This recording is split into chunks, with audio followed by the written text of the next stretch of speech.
Folks, I think it's safe to say that Pixar has been struggling. And it's really weird to say it because, this is the studio who had a unprecedented, and I mean that, name one other company or studio or just anybody who came close to the winning streak that Pixar led during the 2000s. It is unrivaled.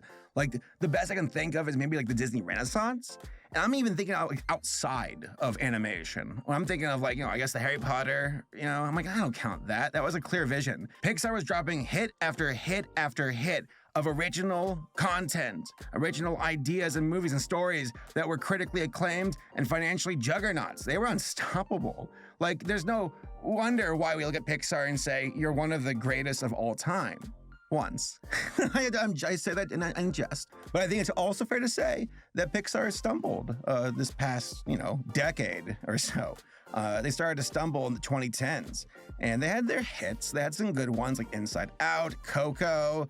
I thought Monsters University was pretty good. But then you have things like Brave wasn't that great, in my opinion. I thought that Cars 2 wasn't that good. And it just never really seemed like they could ever recapture that glory era.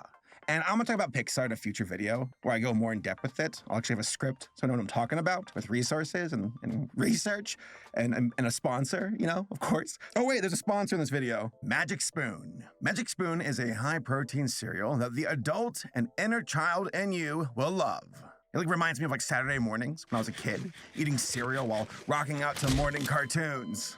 Ah, the good old days that I can vicariously relive, but even better.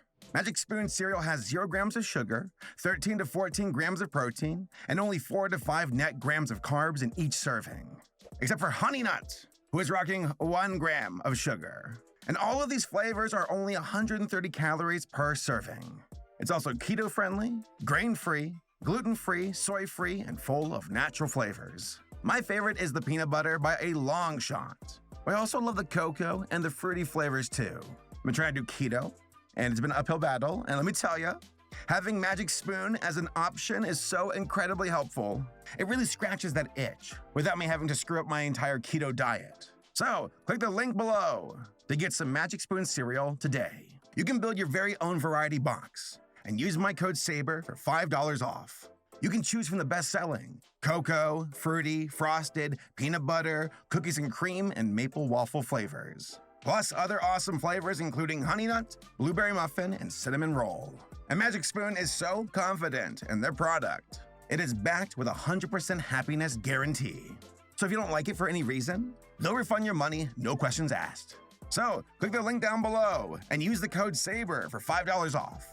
Or go to magicspoon.com/saber to save $5 off your order today. Also, for my Canadian and British viewers, Magic Spoon is now shipping to Canada and the UK.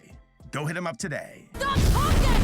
Elemental, a movie where, just judging the lay of the land, a lot of folks are like, yo, screw this movie, I don't care, it looks awful.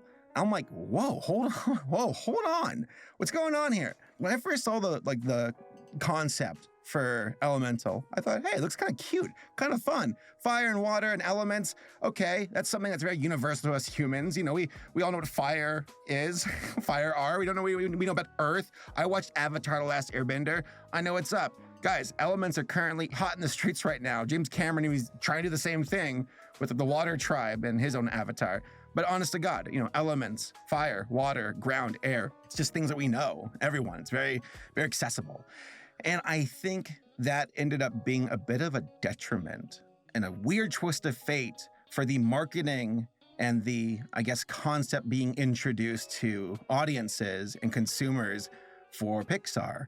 Because, I'm surprised how many people online and even friends of mine who are like, I don't care. This seems like such a novelty concept. What if elements but emotions? And that's always been the thing for the running joke with Pixar. I saw this pop up in the 2010s where folks are like, Pixar, their formula is what if blank but emotions? What if toys but have emotions? What if fish? What if emotions had emotions? And I'm like, that's funny. I get it. But now it's starting to become a bit more obvious where it's it's a very formulaic approach. And it's to say, because folks are like, well, you need emotions in your movie. Because Pixar's never made a terrible movie, all right? Even Cars 2.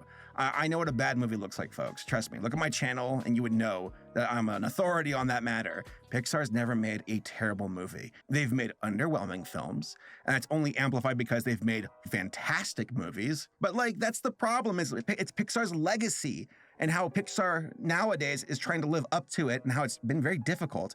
There's also like a lot of internal politics and issues. Can't ignore the mouse, can't ignore that jerk with Lasseter.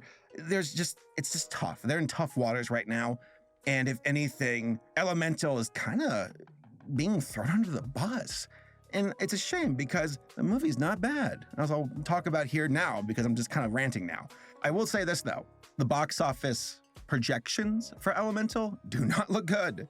This movie costs more than both Spider-Verse 2 and the Mario movie combined. Elemental cost $200 million to make. I think this was the projection. It might make $30 million back its first weekend. That's bad. It's not good. And Pixar's been having really bad luck with just theatrical releases because of COVID, because of streaming, because of Disney. And there's also like that conspiracy theory of folks saying like it's Disney sabotaging Pixar.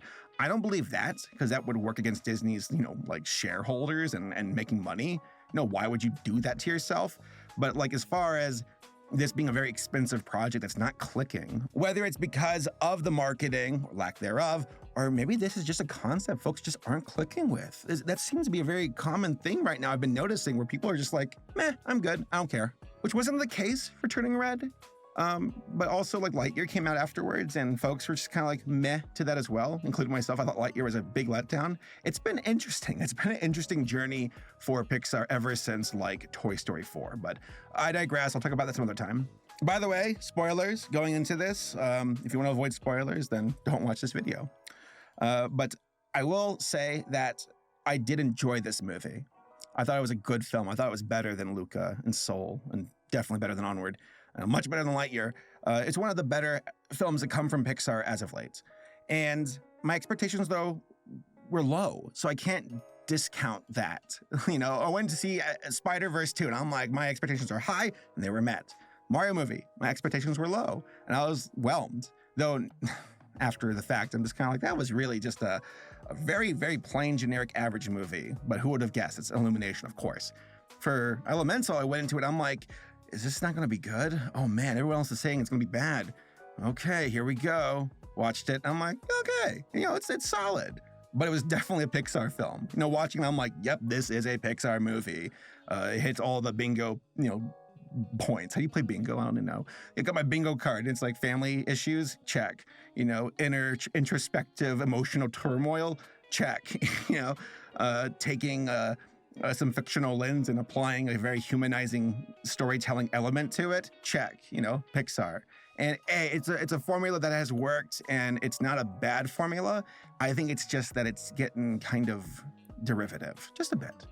I think it's because people are growing up and cultures shift and the landscape is changing and Pixar needs to shift with it. But I digress. All right, so my big thing about this film is asking myself, how does this world work? All right, I saw the trailer. I'm like, oh, it's like a Zootopia, but with elements. Because I remember like watching Zootopia, and I'm like, how does this world work? In Zootopia, with Disney Animation, those folks went above and beyond to explain the world. Like there's even an entire intro sequence where they're like, you got Judy Hopps going through like on the train, traveling through Zootopia, all the different kind of like environments for different animals and all the just the degree that the city goes to help accommodate this and make it work.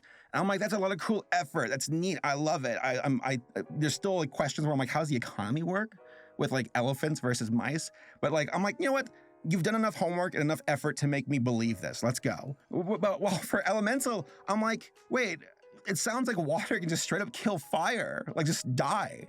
And there's a part of the city where there's like a water train that goes over Firetown and the water just blasts off the side of the train tracks. And I'm like, that could kill people. That's a lawsuit. How is there not some class action lawsuit right now? The synopsis of the film, like its concept and its premise, it doesn't really make sense to me because it's like, okay, how does the city work? How are not people dying every second because of how elements don't really mix that well? And I know that's kind of like the point of the movie, like the metaphor, fire and water don't mix. let's take that lens and apply it to human culture and stereotypes and bigotry, where like the fire people are like, it's like Koreans. Because the director of this movie, Peter Sohn, he directed Good Dinosaur. He's worked at Pixar for 23 years, and this is a very personal story for him because he's a Korean immigrant. His parents were the first generation that went to New York and set up shop there, and this is a very much so part of his story and his very personal life. And I really respect that. I appreciate that. It's also really sad because his parents died during the production of this movie, and it's like, oh, it's really bitter. Like, there's a bittersweet, beautiful sadness to it. And Peter like did a good job. Like, Peter's a good creator. I just feel like sometimes it's just like the climate of Pixar right now isn't working to his favor. And a lot of folks are taking this compounded frustration with Pixar and just dumping it on Elemental. But hey, you know, I think there's layers to peel back for that and ask why. I digress. Again, I'm sorry. I'm just reading off bullet points here, folks, by the way. I'm stupid. But yeah, the entire logistics of the city, how it works, it just doesn't make sense to me. I'm constantly questioning it. How does fire not burn down everything? There's a scene where like Ember and her father, it's a flashback. They're trying to go into like some kind of like exhibit to see a flower. And like, they're like, you can't come in here, you'll burn everything down. And they're like, you can't do that, you know, this is discrimination. And I'm like, well, you know, you're fire, you're actively destructive. I actually don't even know how you're walking and not burning the road. Like, that's something that kind of just rubbed me the wrong way, where I'm like, how do I explain this? Fire is, it hurts if you touch it, and it can be destructive. And to take that as a conduit and then say it's like a Korean immigrated family, that's what it's like. I'm just kind of like, oh, that's an interesting way of putting it, because like humans are humans, but fire and water are like, physically speaking, you know, of course, very different. They're completely different. So I just kind of felt this really weird, like, I see what you're getting at, movie, with your themes. I see what you're trying to do with your metaphors and your allegories, but it's just kind of weird to me. And I just don't know if it makes much sense in the grand scheme. It works, I guess, at the end, you know, when they stick the landing. But to me, I'm like, it feels almost like there's too much of a divide, being like, people are profoundly different, almost to the point of fire and water. They can't even mix. And I'm like, okay, but we're humans. All of us are humans. We actually can mix. Actually, if anything, reality is worse because we humans don't have much of an excuse. We're just assholes. But just logistically with the fire walking around, I'm like, yeah, you burn everything down. I can kind of understand why you need your own corner of the city to survive. And so much of this is paying homage, and it's based on like immigrant families, like Koreans who would come over, because that's what happened for Peter. His family left Korea during a very turbulent time in that country. A lot of folks did. Came to America looking for possibilities, looking for hopes and just a chance to build a life that's safer. And how there's a lot of discrimination in that process, where other Americans who were there before are just being flat out racist and jerks and being bigots. And how there was a struggle, and how a lot of these immigrants needed to cut out their own little town just so they could have something to, you know, form a nucleus around. And that makes sense. You see that in this movie with the fire family who comes over. I just think it's kind of weird because, like, in the movie, they're like, why did the fire parents leave the Firelands? A storm came by. Oh, okay. Why didn't you just stay? And again, maybe I'm speaking out of a place of ignorance. Maybe so. Maybe this is a story that doesn't really resonate with me, with my questions, compared to others. And I'm pretty sure that is, you know, the case. I think this is a very much so a perspective thing. And I have to remind myself, and I'm not trying to say I actively discredit it, but me, as a consumer, as a viewer, I feel like it's fair I can at least share my perspective, where I'm like, if the fire folks were fleeing their land because there was an active threat, and there was more fire people on the boat who arrived with them, then I know that there was a community that arrived to set up shop, not just two parents who had nothing. Because to me, I'm like, man, it's really fortunate, again, that the other fire folks eventually showed up too. Because if not, you would have been screwed. Because in this world that is just like literally death at every corner with water, I don't know why you moved here and didn't just stay at home and build up again.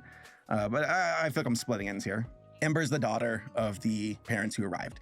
She grows up, and there's a shop that they have, and she takes a lot of pride from her father, helping to run the shop, and eventually she's like inheriting the shop. She wants her father to retire because he's been working himself to death. And for a lot of immigrant families, that is the case. It's like you work yourself to the bone, that first wave of immigrants, of people trying to build something out of nothing. They are some of the most determined people, period, and they do it to leave a legacy and help their children children. It's a very, very noble cause. And that's the premise of the story, is how Ember doesn't really want to work at the store, that it's not what she can't really even bring herself to admit it. She feels the pressure from her father of this mantle being placed upon her, that it's her family's legacy, that she's afraid that if she like lets it down, it'll just collapse everything. It was all for nothing. She's a bad daughter, that she can't live her own life. It's like these are really very human emotions, and like, to no surprise, there's no villain in the movie. There hasn't been a real villain in a Pixar film, I think, in a long time. But there was something in this movie that did show up where I'm like, has Pixar ever done this before? It's a love story. I can't really think that there's been a love story for a Pixar film. I can't really think. I mean, I guess Flick, for Bug's Life, kind of, maybe. But like, it doesn't really come to mind. Wade is the water guy. He's the city inspector. He shows up after Ember's like taking over the building, and there's all this water pouring in because of like bad pipes. And he has to close down like Ember's place. And she's like, no, this will kill my dad, literally. Please don't shut it down. They're trying to figure out why the water's pouring in. The entire time they're growing closer. Ember's fiery, duh. She's got a lot of like, inspiration and drive and passion, while Wade is more, he's more crying, he's more empathetic, he's a bit of a pushover and sad and emotionally like just taking it all in.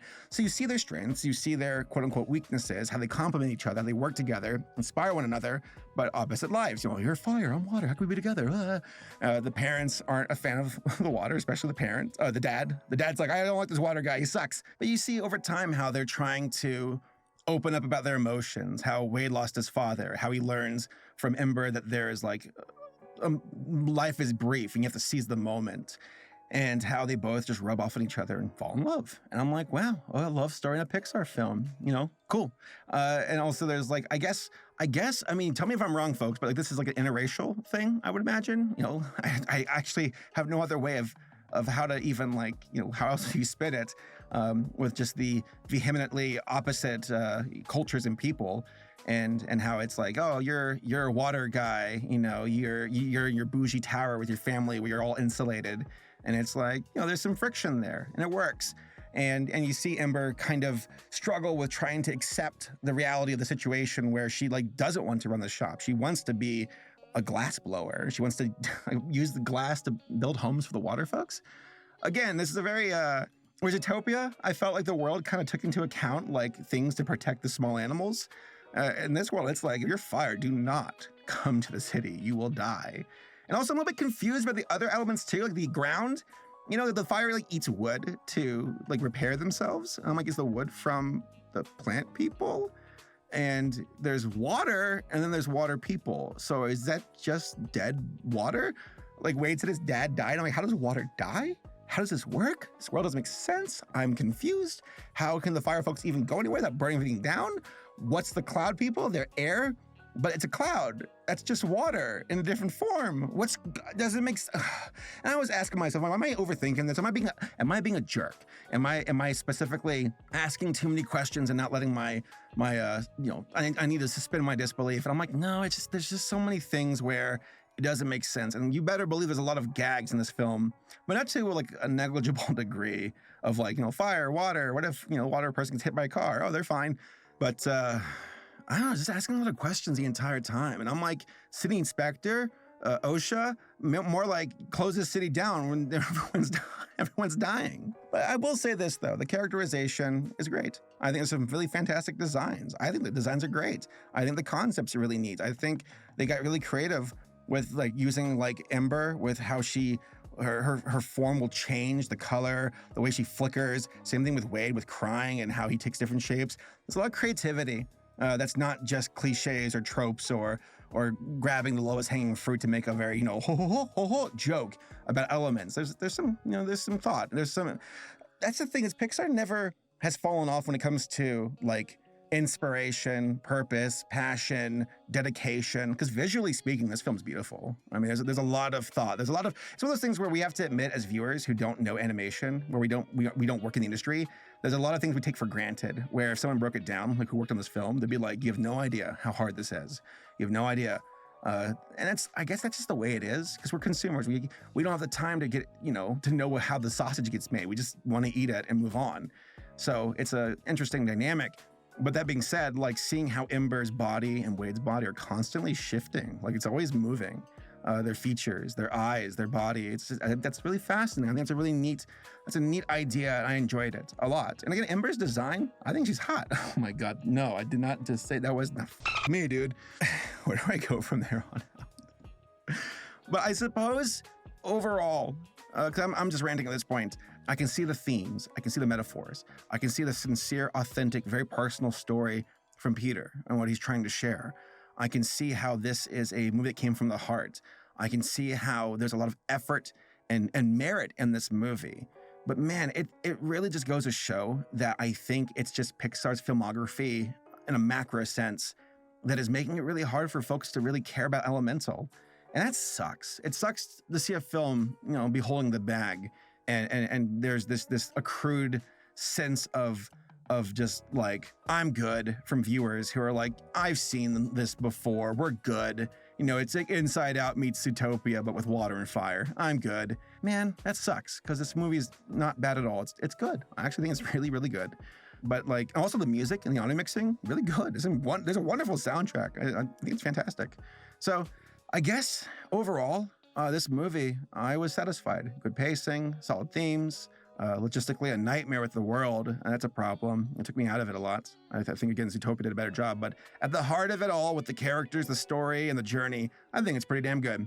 I just think that Pixar right now is stuck. I think they need to get bold. I think the fact that folks got more hyped for a sequel to a Shrek spinoff, and said movie, Puss in Boots 2, was unbelievably good and felt new, both on a narrative level and visually, says it can be done. People are just hungry for something different, and Pixar keeps giving up. They keep serving up their signature dish that we've been having for nearly 30 years. So change it up, get bold, try something different. You all can do it. I know you can. I think you need a Spider-Verse. You need something to really kick into high gear and go.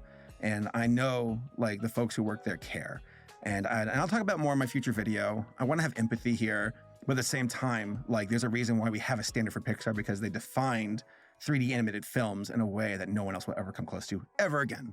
But those are my overall thoughts about Elemental. Were there some predictable plot points and things on my bingo card? Yeah, you betcha. But still done well. Hey folks, if you saw the film, let me know what you think down below in the comments. Would you bang Ember? Or are you more of a Wade kind of guy? I mean, look at that cake. I should go to church. All right, see you all next time.